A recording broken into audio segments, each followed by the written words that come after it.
Splash the Junkie back again for part 2 of my haul, and this is pretty much all the Blu-rays. If you didn't watch part 1, which included all the DVD pickups I had, as well as the 2 collectibles, my Freddy vs. Jason Ultimate and my Rat Ghoulie that I got, which is pretty awesome, then definitely check out that video as well. So yeah, this is all pretty much Blu-rays. I'm not going to go into. I have seen, I believe, probably 90% of these that I have here. At least probably rewatched them this go around. So yeah, so I'll go into a little bit of detail on each one. I'll try not to make this video too horribly long though.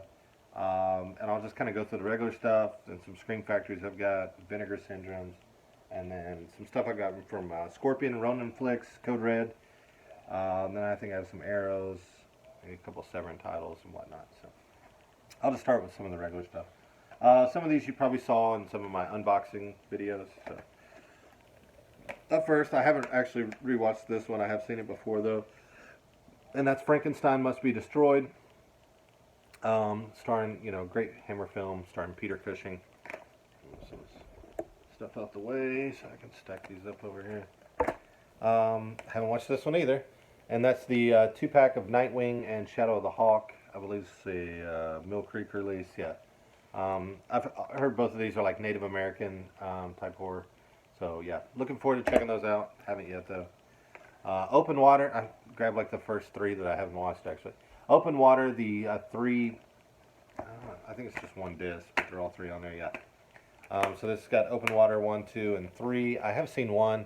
I haven't seen 2 or 3. Huge fan of shark movies, any animal attack films, so looking forward to checking that one out. Grab Victor Crowley. This is actually the only one that I didn't have out of all the Hatchet series. I don't think this one's bad. I know it gets some hate. It's definitely not as good as probably 1 through 3. It's probably the worst out of all 4 of the films. But I still don't think it's horrible. I've always loved the character Victor Crowley. Alright, next I picked up Orphan. I didn't have this in the collection. I've seen this numerous times. Cool twist at the end, if you've never seen it. I do recommend it. You can probably find this one for pretty cheap now. I think I actually picked that one up at a pawn shop when I was in Texas. Up next I have Brimstone. This is more like a Western thriller than horror. I highly recommend this one though. It's got Guy Pearce, Dakota Fanning, Kit Harington from Game of Thrones. I loved Brimstone. Guy Pearce plays a very menacing character in this. It is a little long. I think it was like 2.5 hours. But yeah, awesome film. Definitely pick up Brimstone if you have a chance. I picked up I Know What You Did Last Summer. I didn't have this one. It's pretty out of print, I think, now. I actually found this at a Second and Charles when I was in Texas. So that was pretty awesome. Everybody's seen I Know What You Did Last Summer. Picked up a couple Olive films here. Got the Monster of Piedras Blancas. This is like an early or mid-50s, 58, creature feature, man in a rubber suit type. It's no Creature from the Black Lagoon or anything like that. But I still enjoy it. The creature I still think looks pretty cool. It's still a lot of fun to me. Watched that, a couple weeks ago. Also picked up Sometimes They Come Back, Stephen King film to add to the Stephen King collection. I've never been really huge on this film. I know a lot of people I don't think it ever gets talked about enough or that much, when people talk about Stephen King films. But to me, it's okay. Nothing great for me. 47 Meters Down, like I said, the shark horror. I really enjoyed this movie until about the last, 20 minutes, which everybody, if you've seen this, you'll know what I'm talking about. I do know the sequel, I think, is coming out sometime by the end of this summer, and I'm sure I'll go watch it. But like I said, love the first probably hour and something. 89 minutes long, it's probably the first hour. And the last, 20 minutes kind of fell flat for me. To go with the animal attack, picked up Prey. This one's it's not bad. To me, it's kind of like Cujo, but with lions instead of a Saint Bernard. It does have Bridget Moynihan, or whatever her name is. She does a pretty good job. Of course, she looks hot in this movie, but um, you know, it's not bad. Picked up The Stranger Beside Me. Of course, this is based off the book, which I've heard is pretty awesome. But the movie it wasn't bad. I recommend this if you're into serial killers, especially Ted Bundy type stories. I think this was a made-for-TV movie back in the probably early 2000. But yeah, I enjoy it. You can pick it up for pretty cheap. It's a Mill Creek release. Those are pretty cheap to get your hands on. Picked up Dead Calm. Really enjoyed this one. Hadn't seen this in a long time with Nicole Kidman, Billy Zane, Sam Neill. It's probably more like a thriller than it is horror. Yeah, highly recommend Dead Calm though. Salvage. It's kind of a lower budget horror. I didn't think it was bad. Twist at the end was kind of I kind of totally saw that one coming. But for a lower budget horror, I didn't think it was that bad. Stung. Fun creature feature. Some of these, it's actually Scream Factory. I got this from Hamilton Books. I think it was like $2.95 or $3.95. Definitely worth it for that price. Innocent Blood. I had never seen this movie before. I'm a huge fan of John Landis, American Werewolf in London. Yeah, love this film. It's a mixture of like a mafia mob type film and a vampire film, like all into one. It's got some pretty good practical effects. Of course, with the John Landis film, you should expect that. So yeah, I definitely highly recommend checking out Innocent Blood, which I believe you can actually grab in the 4 for $44 sale that Warner Archives is doing. Picked up Pool Party Massacre on recommendation, and for a low budget slasher, I actually had fun with this. The acting of course is bad, but the kills were pretty dope. I thought they did an awesome job with that. The humor in it, it's gonna make you laugh. Yeah, the acting is just atrocious. But yeah, no, I still had fun with Pool Party Massacre though.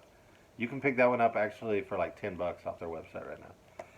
Then picked up Mortuary. Actually picked this up from my local store. This has Bill. What's his name? Was it Bill Paxton? Yeah, Bill Paxton in it. Mortuary. That's what it is. Not whatever I said earlier. Yeah. This isn't. It wasn't bad. It's nothing great, but I would say if you find it for a decent price, definitely pick it up. Picked up Critters Attack, which is just coming out. Actually, I think it actually comes out Tuesday for everybody. It's not, I'm a sucker for Critters. I thought the Critters looked pretty good. They did pretty good with that. It has Dee Wallace. It's not great. But it's a fun watch. It's not. I didn't think it was awful by any stretch of the imagination. Picked up Zombievers. Actually picked this up at Second and Charles too. This one's actually getting harder to find. I don't know if it's going out of print or what. I had a blast with this. Just so over the top and ridiculous. It's got everything you'd want. You got your crazy kills, your boobs. Just everything. Yeah, Zombievers, awesome creature feature. Picked up Excision. I'm trying to remember what this one is. Oh yeah, absolute craziness. This one, I would say, if you're a fan of The Loved Ones, a fan of May, with just an over-the-top crazy girl, I highly recommend Excision. This one's a very underrated film. I had a lot of fun with it. Yeah, it's crazy though, but yeah, I really enjoyed it. Picked up the Pet Cemetery 4K. I actually haven't watched this one. I did watch it in theater, so I have seen the film. I didn't love it. I didn't hate it. It was just, right in the middle for me. I think I scored it at maybe a 6.5, something like that. Yeah, of course the original's better, but yeah, I did not think it was awful though. All right, up next, that's pretty much it for those. Next up, I will go through Ronin flicks, Scorpion, Code Red, that type of stuff. Picked up Curse 3. I didn't even know there was a Curse 3. I'm a huge fan of Curse 1 and Curse 2. And I actually enjoyed this one. Definitely the worst of the three, I think. But it wasn't bad. It does have Christopher Lee in it. Picked up The Sadist only because they were getting low on stock on this one. I have not seen it yet. I can't really say anything about it. Picked up Screams of a Winter Night. This is a horror anthology. Some of the stories are okay. Some of them, I mean, they've really hyped this Blu-ray like it was going to be something amazing, and for me, it kind of fell flat. There's a lot better horror anthologies out there. Picked up The Great Alligator. Awesome alligator film from, what's his name? Sergio Martino. Italian film. Barbara Bach, who of course is amazing. Yeah, Great Alligator. If you're an alligator fan, definitely grab that one. Picked up Dead Pit with this glow-in-the-dark slipcover. Of course, you're not going to see it glow in the dark because lights are on, but I know people hate on Dead Pit, but I really enjoy this film. I don't know what there is about it that I enjoy so much. If it's the zombies, if it's the crazy doctor, I don't know. But I've always been a huge fan of Dead Pit. Slipcover that they did on this is awesome. Like I said, it glows in the dark. It's embossed. The zombie here is the portion that actually glows in the dark. Yeah, if you can get your hands on it, which is damn near impossible now, I would say definitely grab it. Picked up Deadly Dreams. I had fun with this one as well. It's almost like I wouldn't say like a Nightmare on Elm Street knockoff, but it kind of is. A killer just keeps coming in this guy's dreams, trying to kill him. Kills other people, and of course, when he kills people in his dreams, they die in real life. But yeah, it's not bad. Picked up The Mafu Cage with Carol Kane. A crazy Carol Kane. She should have won some type of award for as crazy as she is in this film. Slipcover's pretty cool. There's the regular artwork for you. I'd never heard of this one before picking it up. But yeah, definitely I would recommend it. Late 70s film, 77, 78. Spasms with Peter Fonda and Oliver Reed. Killer snake film. I can never get enough killer snakes in my collection. Alright, so that's it for those. Next we'll go through the Scream Factories. Picked up Strays. Any type of killer animal films I'm probably going to grab. This one's, killer cats. It's fun. I enjoyed it. Picked this one up actually from the flea market. The Beast of Hollow Mountain and the Neanderthal Man. A double pack. I did watch The Beast of Hollow Mountain, which, I don't know when that movie came out. It had to be in the 50s. 56. Yeah, it's definitely this one. It's claymation, it's just over the top. But I mean, these films are still fun to me. Haven't watched this one, Man's Best Friend, just because I can't watch dog movies because my dog goes ballistic, usually.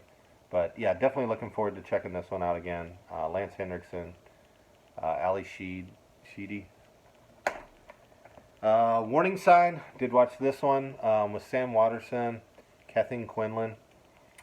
Pretty much about a deadly virus that kind of goes array in a research facility, and people start turning into pretty much like zombies, and then they have to lock down the facility, and kind of what ensues from that. I wouldn't say this is like a total. It's kind of like a sci-fi horror. I enjoyed it. I want to say like mid 80s, 85. Picked up Piranha. For some reason, I didn't have this one. I mean, you can't say enough about Piranha. Roger Corman, awesomeness. The Hallow. For me, this one I think could have been had so much potential, but for me, kind of fell flat, kind of toward in the middle to the end. It's still an okay watch, and for what you can get it for on Hamilton Book, I definitely say, pick it up. And then got Silent Hill, the new one. I actually watched this with the guys over at Triple Flix Mafia a couple of days ago, or probably last week. I I've always been a fan of this one. I love the video game as a kid. The CGI is definitely outdated in this. It's not quite as great as I remember when I was a kid. But I mean, it's still fun. Artwork on this is great, and the transfer looks amazing. All right, up next we will go the Arrow, Severin, all that goodness. I actually found this today, and that is the Society like Digipack box set. I found this for like 20 bucks, 25 bucks. I can't remember, one of the two. This is hugely out of print. I'd actually been waiting to buy this movie because I wanted to buy this box set, and when I found it for that price, I had to grab it. It's just over the top craziness from Brian Yesna. Yeah, definitely recommend that one. Chill Factor, can't recommend this one. To me, pretty boring. They always get you with the artwork though, every single time. Kills it. We're just, yeah, it was bad. Most of them were off-screen kills. I mean, it's packed with special features and whatnot, but for me, yeah, this one was a dud. And that's it for Arrows. At One Blue Underground, the New York Ripper, the new 4K scan. I actually haven't watched this one yet. I've seen the New York Ripper numerous times. Yeah, love these lenticular artworks they're doing for these. I think the next one is going to be Two Evil Eyes, which is awesome. Picked up Phenomena, Dario Argento. I did have the Arrow box set, but I'm actually got that in a trade box for a buddy of mine that I will eventually send to him. So I just grabbed it because it's a region B and I'm not region free, so I just grabbed this regular release. I love Phenomena with Jennifer. Oh, what is her name? Jennifer Connelly, Donald Pleasance. All right, then 7 releases I grabbed. Night Killer, which is just so over the top, just ridiculousness. Like total Freddy Krueger knockoff, but like a pedophile version of Freddy Krueger, or a rapist version, I guess you would say. Which I guess Freddy was a pedophile. So, but yeah, this one who directed this? I believe Clyde Anderson or Bruno Mattei. Yeah, I thought there was a kind of partnership there. Yeah, just it's nuts. And then I picked up the Blood Island collection, which has Terror is a Man, Brides of Blood, Mad Doctor of Blood Island, and Beast of Blood. These are all Hemisphere Pictures. Just very low budget, like cheesy effects. But yeah, they're still fun to me. I actually think I got this through Hamilton Books too. They had it for sale. I just wish Severin would do better with these box sets because, yeah, these are pretty trash. These thin boxes. All right, and last but not least, guys, I have my Vinegar Syndrome titles. So I have a good little handful of those. First up, we have Nightmare Sisters, which absolutely love this one. I'd never seen this before. 87. It's got Brinky Stevens, Linnea Quigley. Really reminded me of like Sorority Babes, Slimeball Rama. Just what you would get in an 80s film. Lots of nudity, humor, crazy practical effects. Yeah, I definitely recommend Nightmare Sisters. Then I have Play Dead, or as it's also known, Satan's Dog. I just watched this one actually today. It's nothing great. This dog in this movie is just so over the top. The Rottweiler. He doesn't maul not one person. Like the kills in this are, just have to be watched. But of course, Vinegar absolutely kills it with these slipcovers. All right, then picked up this one today as well. Battle of the Lost Planet, and it also has Mutant War, which is the sequel to it. I did watch Battle for the Lost Planet, which is absolute cheese. These films were 80s, 85 and 88. Yeah, so looking forward to checking out Mutant War after watching Battle for the Lost Planet. Then I have The Children. This is another one that's kind of gone out of print. I actually got rid of this one at one time and had to grab it again because I don't know why I got rid of it to begin with. It's a blast. I mean, not a blast. It's very like Children of the Corn type, Killer Children. But I mean, that slipcover, and it's a fun watch from 1980. And last but not least, the last one I grabbed was the newest release, Hellmaster from then, with this really dope slip. It's got the kind of T cut out in it. This one has John Saxon in it, which I'm sure he absolutely despises that he made this movie in '92. This is after he did Nightmare on Elm Street and stuff. I mean, it's straight cheese, but it's fun cheese to me. I enjoyed it. I had a lot of fun with it. So I do recommend Hellmaster. All right, guys, and that is it from part 2 of the haul. And like you can see, tons of stuff. I'm gonna try to stay on these a little bit better, so that I don't get so that I can do these in one video and I don't have to make 2 parts like I've had to do here. So guys, if there's anything here that you've seen, tell me what you recommend, or what you like that I've picked up, or something that you haven't seen me pick up that's came out recently that you might recommend. Hit me up in the comments and let me know, and I will catch you guys next time. Peace.